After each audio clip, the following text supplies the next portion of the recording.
Have you ever heard of people who seem to fit into a place or a time period so well that it seems they must belong there? A woman living in New York City during the 1930s was so enamored with old-fashioned ways of life that she built her own house inside the walls of an apartment building. But why would she do this? And what did the neighbors think about living next to someone who was building their own home from scratch in the middle of a city? In New York City in the 1930s, a socialite named Helen Viola lived in an upscale apartment on Park Avenue. She had everything she could have possibly wanted, including money, fame, and looks.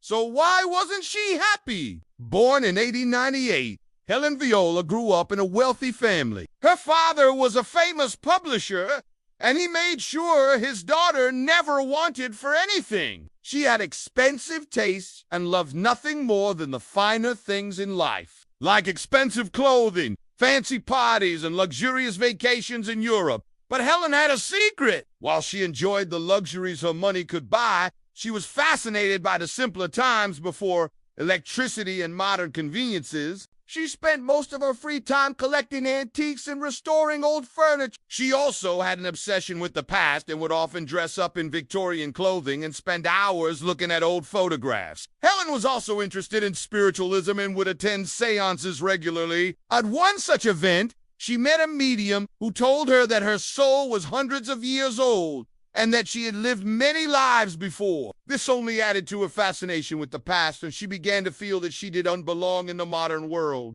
As Helen got older, her fascination with the past only grew. She became increasingly convinced that she was a Victorian woman trapped in a modern body and began to plan her escape. She started small, decorating her apartment in the style of the Victorian era. She then began to spend more and more time in her apartment, shunning parties and social events in favor of her collection. As the years went on, Helen became increasingly reclusive and her apartment became a shrine to her obsession. Then, in the late 1920s, something happened that changed everything. Helen was browsing an antique store when she came across a book called The Philosophy of Spiritualism. The book was written by a man named Andrew Jackson Davis, who was a popular spiritualist lecturer in the mid-19th century. Helen was captivated by the book and began to read it cover to cover. She soon realized that Davis's ideas were very similar to her own, and that he was essentially saying the same things that the medium had told her at the seance. Helen became convinced that she was meant to be a spiritualist and that she could communicate with the dead. She began holding seances in her apartment and inviting friends to participate. But not everyone was as skeptical as Helen. Some of her guests actually believed that they were able to speak with spirits during the One day, Helen had an idea. She decided to build her own house inside the walls of her apartment. She figured that if she decorated her apartment to look like a Victorian house, then she could live out her fantasy and pretend that she was living in a different time period. Helen hired a team of contractors to help her create her dream house. They built walls and installed plumbing and electrical systems. They also put in a kitchen and a bathroom,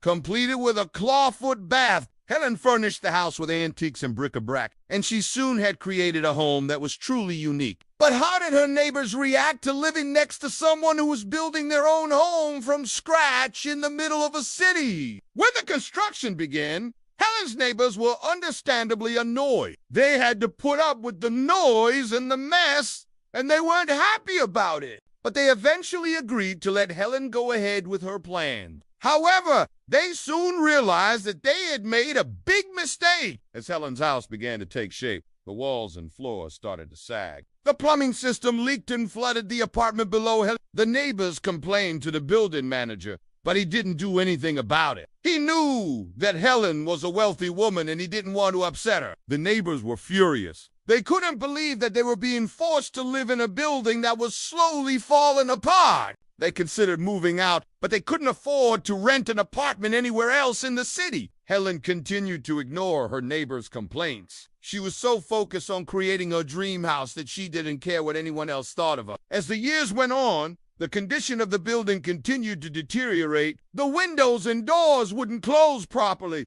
and the walls were covered in cracks. The neighbors were fed up and they decided to take action. They hired their own lawyer and sued Helen for damages. Helen was finally forced to make some changes. She had to repair the damage she had caused to the building, and she also had to pay her neighbors for their suffering. But even this didn't stop Helen from pursuing her dream. She continued to decorate her house, and she even opened it up to the public for tours. People from all over the city came to see the bizarre spectacle of a woman living in the past. Helen was happy to oblige, and she would dress up in Victorian clothing and give tours of her home. People paid admission for the tour by bringing an antique to trade with Helen, and she eventually amassed a huge collection of items from the past. But not everyone was so fascinated by Helen's house. Some people thought it was a strange and creepy place, and they refused to go near it.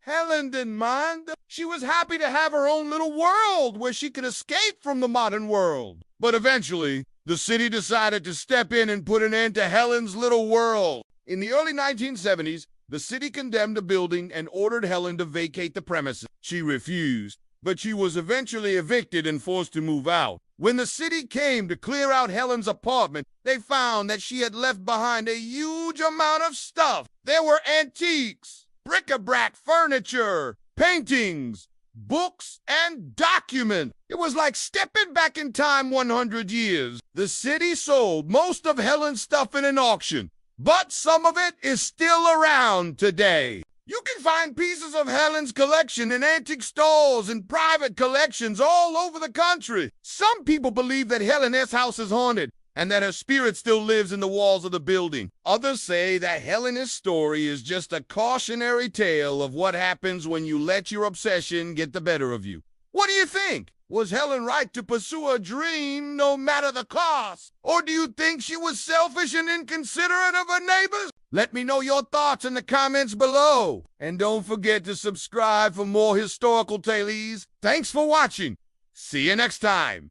Now let's get back to the video. After Helen was evicted from her apartment, the building was torn down and a new luxury high-rise was built in its place. No one knows exactly what happened to Helen, but some people believe that she died soon after she was evicted. Others say that she moved to a different city and started over. There are conflicting reports about how much damage Helen's house did to the building. Some people say that it caused extensive damage, while others say that it wasn't that bad. However, there is no denying that Helen's house was a major inconvenience to her neighbors. They had to deal with the noise and the mess while the construction was going on, and they also had to put up with the damage that was done to the building. It's unclear why Helen was so obsessed with the Victorian era. Perhaps she felt more comfortable in that time period than she did in her own. Or maybe she was just fascinated by the history of the time. Whatever her reason, she was clearly committed to her dream, even if it meant sacrificing her relationships with her neighbor. If you're ever in New York City, be sure to check out the luxury high-rise that now stands in place of Helen's apartment building. Who knows? Maybe you'll catch a glimpse of Helen's ghost as you walk by. Now it's time to hear from you.